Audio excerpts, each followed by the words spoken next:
दोस्तों, uniform civil code, जिसे हिंदी में समान नागरिक संहिता कहा जाता है, शॉर्ट फॉर्म में कहें तो इसे यूसीसी भी कहते हैं। यूनिफॉर्म सिविल कोड एक ऐसा प्रस्ताव है जिसके तहत देश के सभी नागरिकों के पर्सनल लॉ को एक समान बनाना है, जो बिना किसी धर्म, लिंग या जाति भेदभाव के सब पर एक समान बराबर लागू होगा।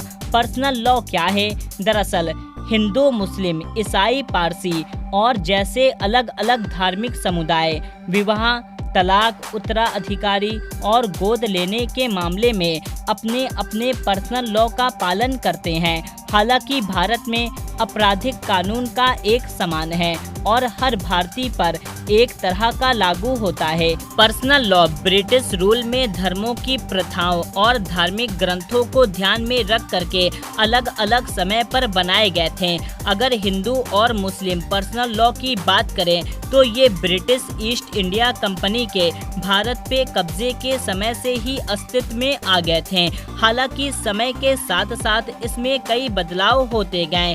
हिंदू कोड बिल क्या है? ब्रिटिश राज के समय में साल 1864 में एंग्लो हिंदू लॉ बना था, लेकिन इसे महिलाओं के लिए काफ़ी भेदभाव वाला माना जाता था।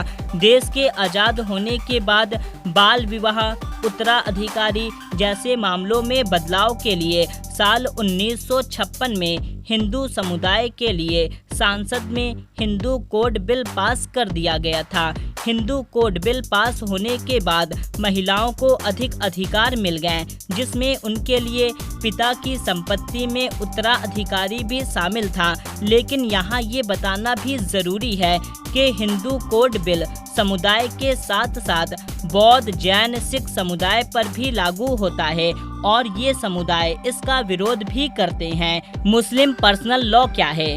मुस्लिम समाज में विवाह, तलाक, उत्तराधिकारी के लिए मुस्लिम पर्सनल लॉ शरीयत एप्लीकेशन एक्ट 1937 का अब तक पालन करता रहा है। हालांकि तबका इसे भी महिला विरोधी बता रहा है। साल 2017 में सुप्रीम कोर्ट ने इस पर्सनल लॉ के तहत दी जाने वाली ट्रिपल तलाक को असंवैधानिक करार दे दिया। साल 2019 में संसद में Muslim women protection of right on marriage act 2019 कानून लाया गया, जिसमें ट्रिपल तलाक को कानूनी अपराध घोषित कर दिया गया। मुस्लिम समुदाय ने इसका बहुत विरोध किया। उनका मानना था कि ये उनके पर्सनल लॉ पर हमला है।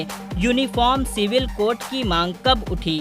यूनिफॉर्म सिविल कोड यानी कि यूसीसी एक बड़ा राजनीतिक मुद्दा भी रहा है और बीजेपी इसको लेकर बहुत आक्रामक रही है। साल 2019 के अपने घोषणा पत्र में बीजेपी ने इसे लागू करने का वादा भी किया था। कई राजनेताओं का मानना है ये देश में समानता लाएगा, वहीं कई का मानना है ये असंवैधानिक और अल्पसंख्यक विरोधी है। लेकिन अगर थोड़ा पीछे जाएं तो साल 1935 में ब्रिटिश सरकार ने अपनी एक रिपोर्ट में अपराध सबूत और अनुबंधों से जुड़े कानून को एक करने पर जोर दिया था। हालांकि इसमें भी खास तौर से हिंदू और मुस्लिमों के पर्सनल लॉ को बाहर रखे जाने की मांग की गई थी। 1985 का साल ऐसा रहा जिसके बाद यूनिफॉर्म सिविल कोड के समर्थन और विरोध में आवाजें तेज होती चली गई और वो था शाहबानो केस। 73 साल की शाहबानो को उनके पति मोहम्मद खान ने ट्रिपल तलाक दे दिया था, जिसके बाद सुप्रीम कोर्ट ने उसके पति को शाहबानो को गुजारा भत्ता देने का फैसला सुनाया था।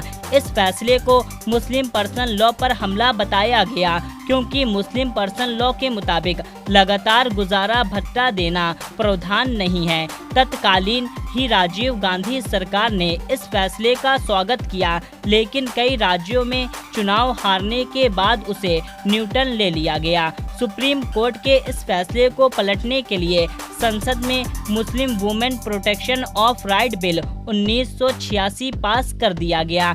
इसमें क्रिमिनल प्रोसीजर कोड के सेक्शन 125 को मुस्लिम महिलाओं के लिए आयोग घोषित कर दिया गया, जिसमें महिलाओं, बच्चों और परिजनों को गुजारा भत्ता दिया जाता है। बढ़ती राजनीतिक शर्मिंदगियों के बीच यूनिफॉर्म सिविल कोड पर चर्चा और तेज हो गई। बीते साल हिमाचल प्रदेश के तत्कालीन बीजेपी सरकार और उत्तराखंड की बीजेपी सरकार ने घोषणा की थी कि वो राज्य में यूनिफॉर्म सिविल कोड लागू करेगी। बीते साल ही गुजरात के मंत्रिमंडल ने यूनिफॉर्म सिविल कोड को लागू करने के लिए 4 सदस्यों की एक कमेटी गठित की थी। यूनिफॉर्म सिविल कोड पर संविधान क्या कहता है?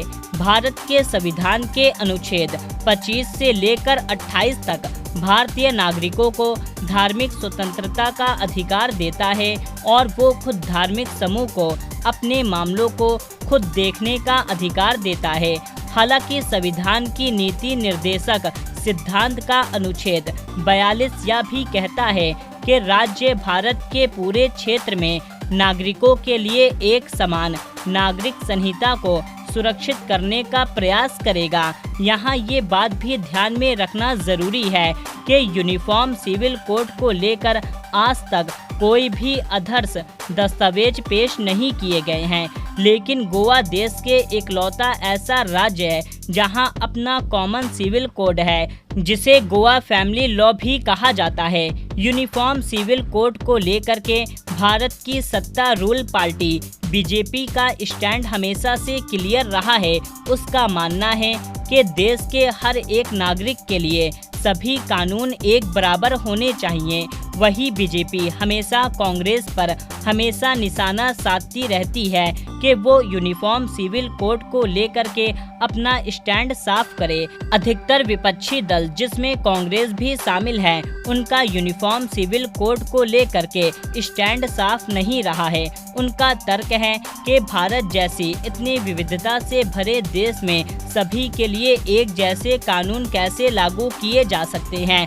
कांग्रेस बीजेपी से पूछती रहती है कि वो यूनिफॉर्म सिविल कोड कैसे लागू करेगी, उसका कोई स्ट्रक्चर पेश करे।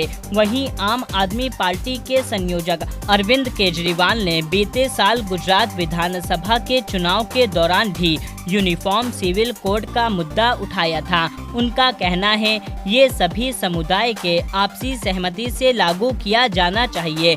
इसके अलावा देश के कई धार्मिक अल्पसंख्याकों से लेकर के आदिवासियों के अधिकारों की बात करने वाले संगठन यूनिफॉर्म सिविल कोड के खिलाफ हैं। उनका कहना है देश के अलग अलग धार्मिक और आदिवासी समुदाय की अपनी अपनी प्रथाएं, रीति रिवाज हैं और वो उनका पालन करते हैं। इसके लिए ये सवाल जायज़ है कि पूर्व उत्तर भारत के ईसाई और आदिवासी समुदाय से लेकर के दक्षिण भारत के ओकागिला और एंगल समुदाय पर यूनिफॉर्म सिविल कोड कैसे लागू होगा।